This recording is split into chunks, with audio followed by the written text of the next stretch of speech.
ഇതുവരെ ആരും പറഞ്ഞു തരാത്ത ഒരു ഹെൽത്തി റെസിപ്പി നമുക്കിന്ന് പരിചയപ്പെട്ടാലോ. വളരെ സിമ്പിളാണ്, ടേസ്റ്റുമാണ്.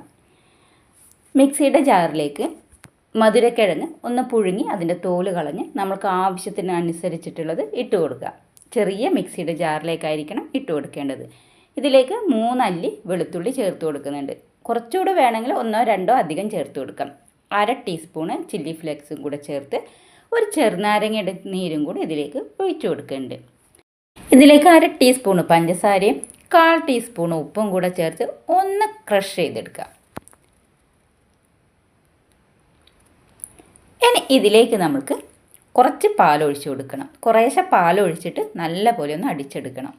കുട്ടികൾക്കും മുതിർന്നവർക്കും ഒരുപോലെ കഴിക്കാൻ പറ്റുന്ന നല്ല ഹെൽത്തി റെസിപ്പിയാണിത്. അപ്പോൾ എല്ലാവരും ഒന്ന് ട്രൈ ചെയ്ത് നോക്കൂ. കുറേശ്ശെ പാലൊഴിച്ചിട്ട് വേണം ഇത് അടിച്ചെടുക്കാൻ വേണ്ടിയിട്ട്. മിക്സ് ചെയ്ത് കൊടുത്ത് നമുക്ക് മിക്സിയുടെ ജാറിൽ ഒന്നുകൂടി ഇത് അടിച്ചെടുക്കാം. ഞാനിവിടെ ഉണ്ടാക്കിയെടുക്കുന്നത് നല്ല ഹെൽത്തി ഒരു മയോണൈസിൻ്റെ റെസിപ്പിയാണ്. ഇതുവരെ ആരും ട്രൈ ചെയ്ത് നോക്കാത്ത ഈ മയോണൈസ് റെസിപ്പി തീർച്ചയായിട്ടും ഒന്ന് ട്രൈ ചെയ്ത് നോക്കൂ. ഇതിൽ നമ്മൾ മുട്ടയോ ഉരുളക്കിഴങ്ങോ ഓയിലോ ഒന്നും ചേർക്കാതെയാണ് ഈ മയോണൈസ് റെഡിയാക്കിയിരിക്കുന്നത്. നല്ല ടേസ്റ്റുള്ള ഒരു മയോണൈസാണ്. തീർച്ചയായിട്ടും എല്ലാവരും ഒന്ന് ഉണ്ടാക്കി നോക്കുക. അപ്പോൾ നമുക്കിതൊരു 5 മിനിറ്റ് കൂടെ ആവശ്യമില്ല.